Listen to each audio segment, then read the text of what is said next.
Olá, hoje é o dia 1º de dezembro de 2021. Excepcionalmente, nessa semana, o nosso podcast do Grupo de Conjuntura Econômica está sendo gravado à quarta. Ordinariamente, ele é gravado às terças-feiras. Eu sou o Gabriel Chianca, comigo estão os pesquisadores Antônio Lixa, Francisco Eduardo Pires e Margarida Gutierrez.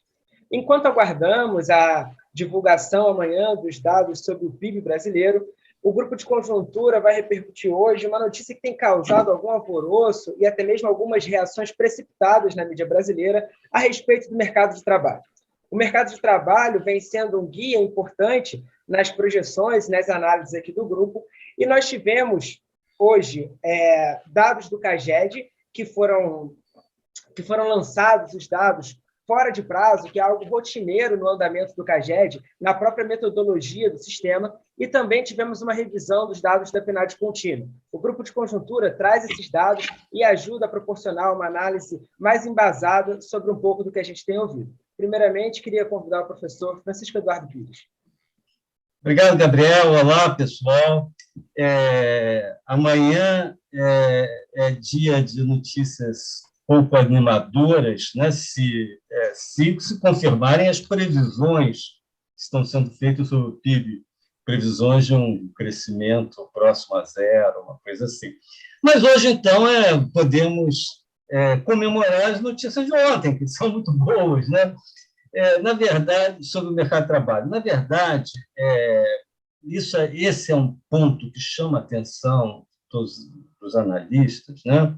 É o fato de que está havendo um certo descompasso entre os dados, né, da produção e os dados do emprego, né? Exceto no setor serviço, mas, em geral, está havendo esse descompasso, né? Os dados do emprego, e sobre eles, eu sempre gosto muito de destacar a informação sobre nível de ocupação, né? Seria o total do emprego na economia, digamos assim. E já me referi várias vezes em podcasts anteriores ao acompanhamento desse dado, né? E eu vou falar dele um pouquinho só para abrir aqui a nossa conversa, né? O que aconteceu, basicamente, com a ocupação nessa economia?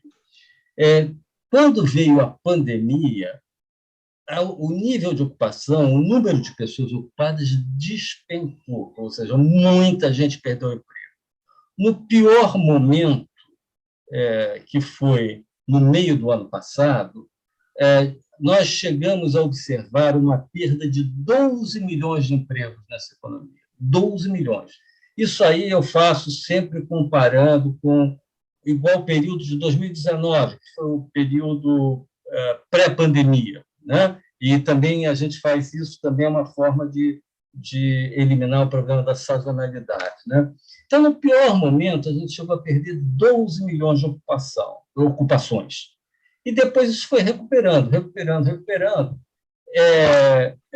Nessa última pesquisa, que cobre o período julho a setembro, o número de ocupações perdidas se reduziu para 1.700.000, ou seja, das 12 milhões de ocupações perdidas, já se recuperou 10 milhões e quase 10 milhões e 300 mil.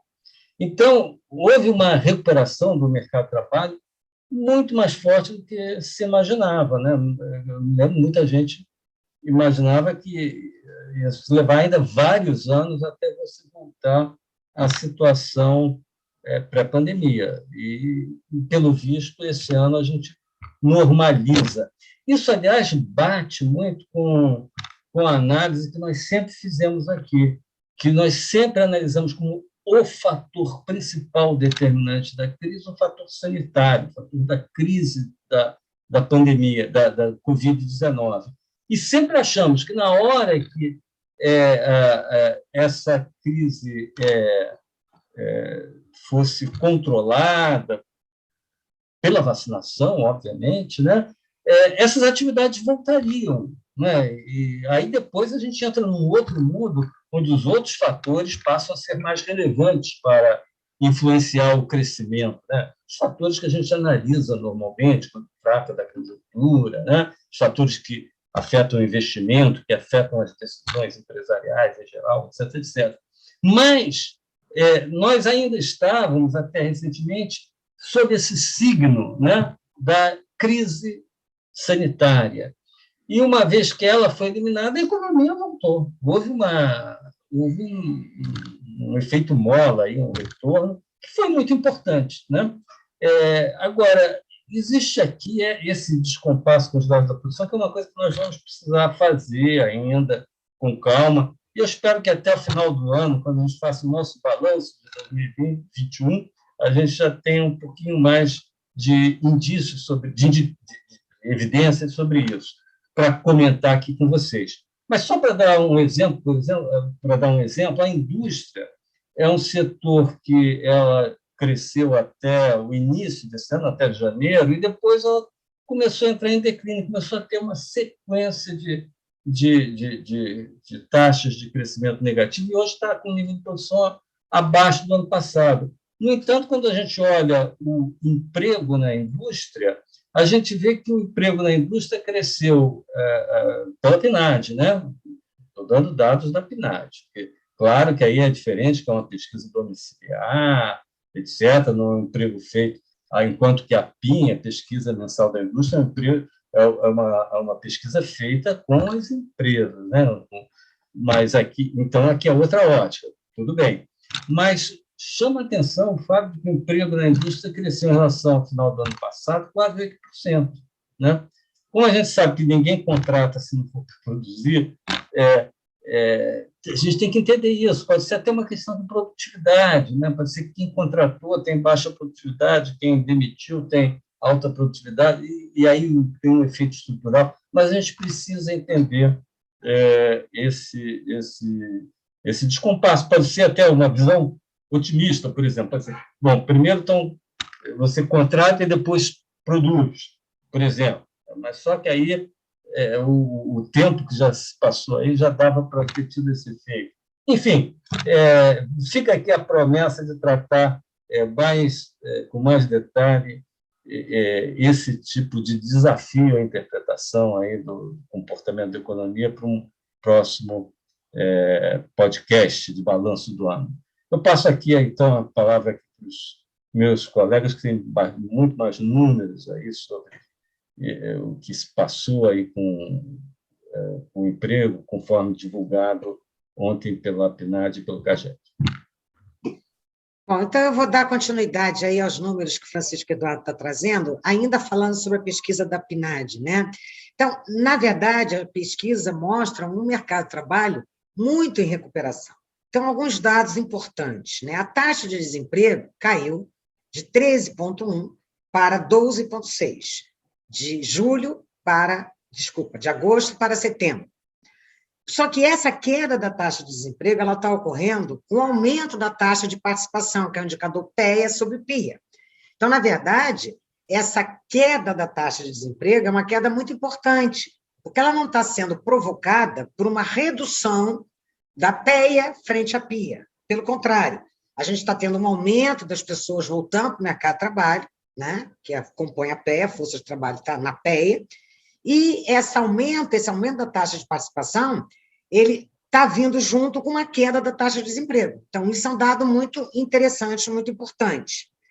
Um segundo dado que também chama muito atenção na PNAD é que, durante muito tempo, aí, nesse período mais recente, se discutiu a precarização do mercado de trabalho, sugerindo que, na verdade, a ocupação formal ela estava mais ou menos estagnada e qualquer recuperação do nível de ocupação estava vindo pela economia ou pela ocupação informal. E tem lá as categorias da PNAD, né? O conta própria, que não tem CNPJ, o empregador que não tem CNPJ, o assalariado.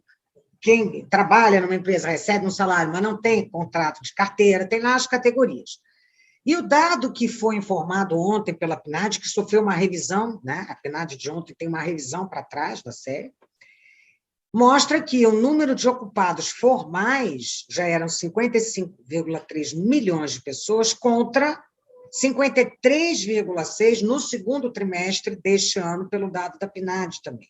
E se a gente comparar com o período pré-pandemia, nós tínhamos 56,7 milhões de pessoas, segundo a PNAD, que tinham emprego formal. Então, na verdade, nós saímos de 56,7 e já estamos em 55,3.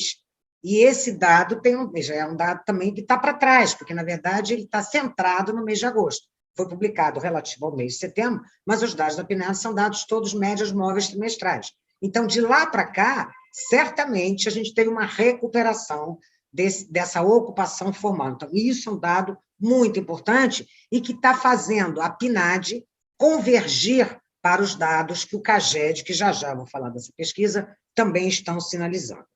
Um outro dado importante na PNAD, que saiu também, é que o número de desalentados, aquelas pessoas que desistem de procurar trabalho porque acham que não vão encontrar, né? O número de desalentados está caindo. Então, nós tínhamos, no segundo trimestre, 5,5 milhões de pessoas nesta categoria, né? E agora nós temos 5,1 milhões de pessoas. O desalentado, ele oculta, né? Ele, numa estatística mais detalhada de desemprego, ele é classificado como desemprego, ele tem um desempregado oculto, né, pelo desalento. Então, na verdade, também reforça os dados muito positivos do mercado de trabalho que a PNAD ontem nos mostrou. Agora, vamos aos dados do CAGED.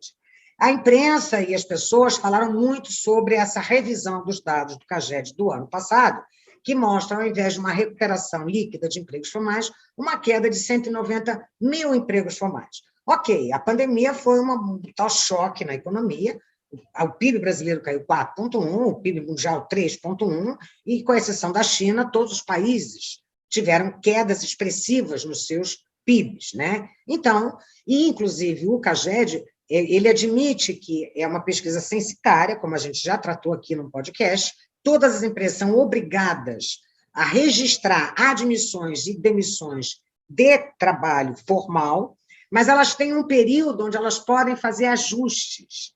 Então, eventualmente, naquele mês, ela demitiu e não informou, então ela tem um prazo para fazer isso. E aí o CAGED divulga sempre dois dados com ajuste e os dados sem ajuste. Os dados sem ajuste, por definição, vão sofrer um ajuste, porque esse ajuste ele é possível, ele é legalmente possível. Então, esta revisão, né, fez com que, ao invés de uma criação líquida de empregos formais durante a pandemia, que a gente também não entendia muito bem por quê, houve uma queda de 190 mil. Agora, os dados deste ano mostram uma recuperação do emprego formal impressionante, né? A mídia também está centrando muito, está focando muito, os dados que saíram ontem, de outubro, que houve uma criação líquida de empregos formais de apenas 253 mil, quando em setembro esse número tinha sido 312 mil, quando em agosto tinha sido 370 mil. Bom, mas acontece que no ano, janeiro, outubro, o Brasil criou 2,6 milhões de novos empregos formais. Se a gente pegar e fizer essa mesma comparação janeiro-outubro para 2019, nós temos 850 mil contra 2,6 milhões.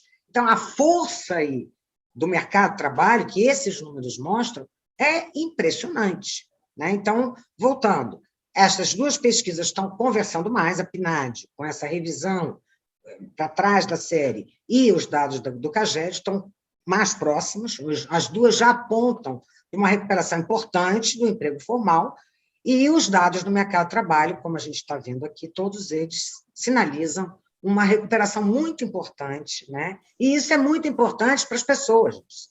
Do ponto de vista social, eu diria que é muito mais importante do dado do PIB que vem amanhã.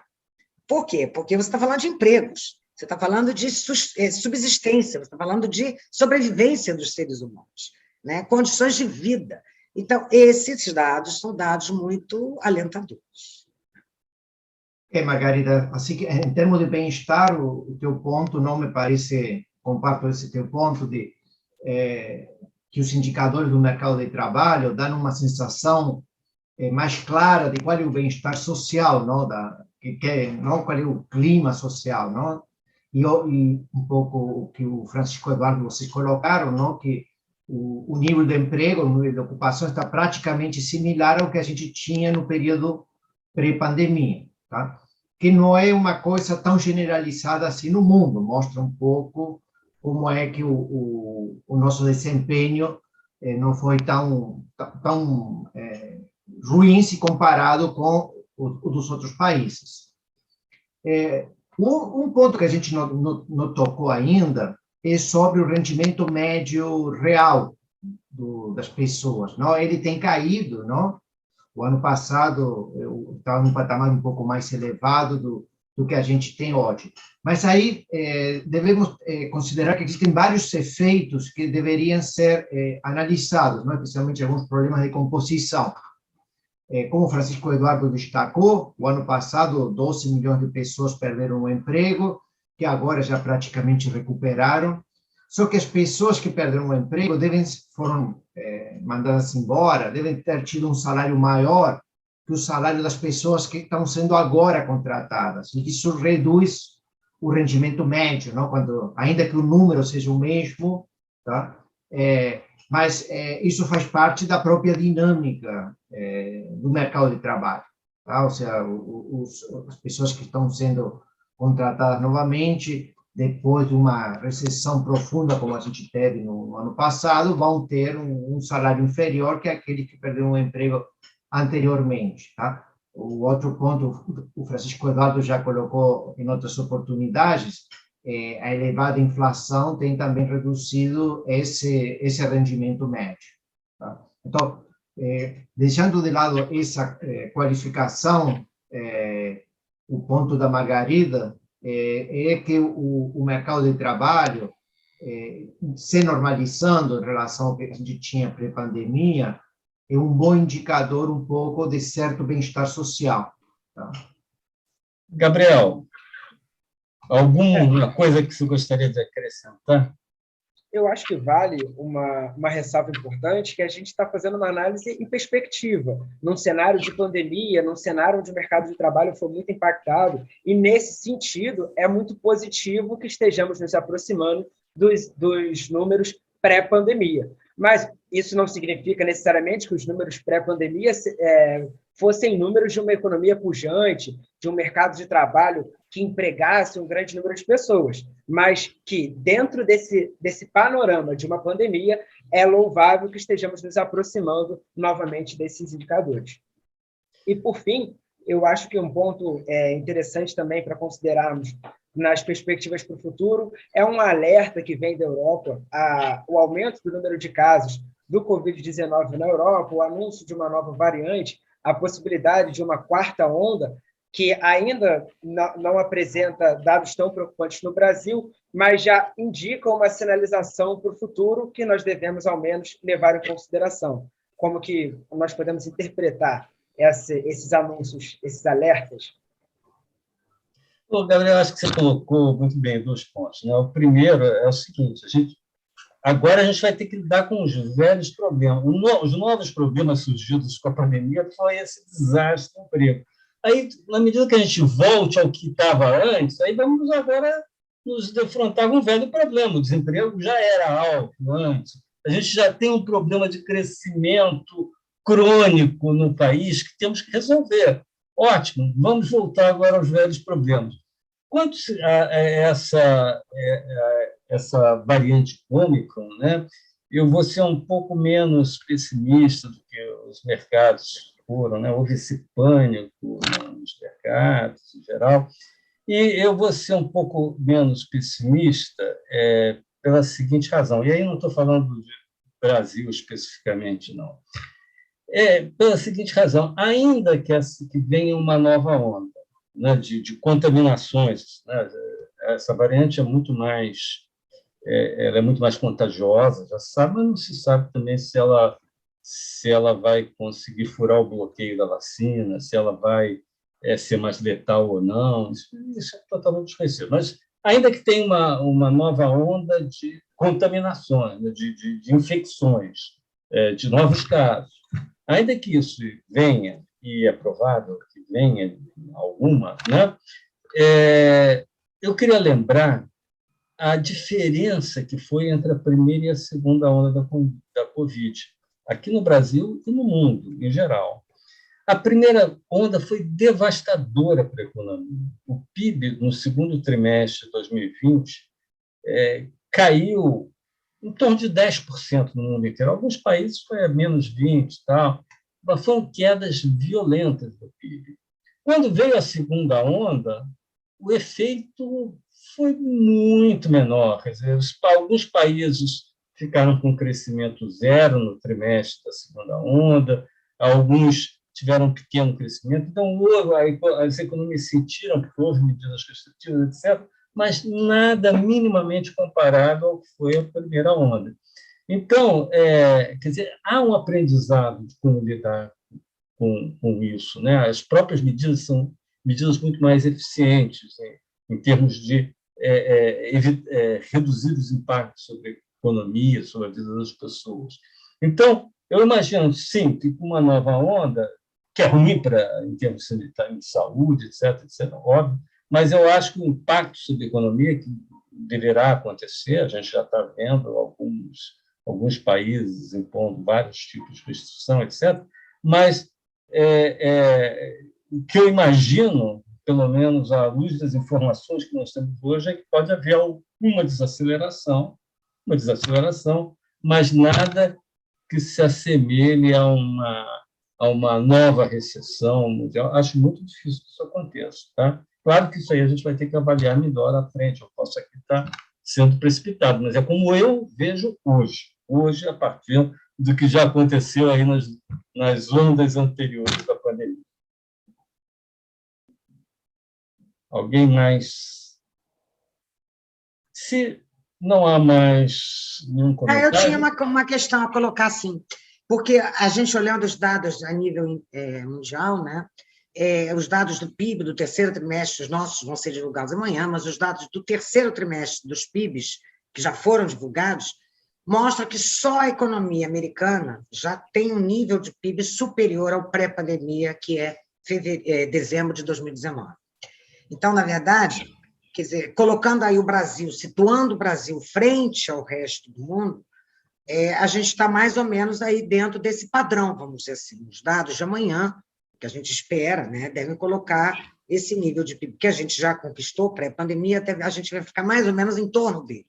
Agora, a nível mundial, todos os países que são divulgados pela base de dados da OCDE, nenhum deles alcançou já o nível pré-pandemia. Né? Tiveram um grandíssimo tombo e já começaram a recuperar. A recuperação é vigorosa? Mas ainda com níveis de PIB abaixo de dezembro de 2019. Aguardando os dados de amanhã do PIB. Ok. Então, vamos aguardar para ver que notícias vão nos trazer a quinta-feira. Pessoal, ficamos por aqui. Voltamos para mais um podcast do Grupo de Conjuntura na terça-feira que vem. Até lá.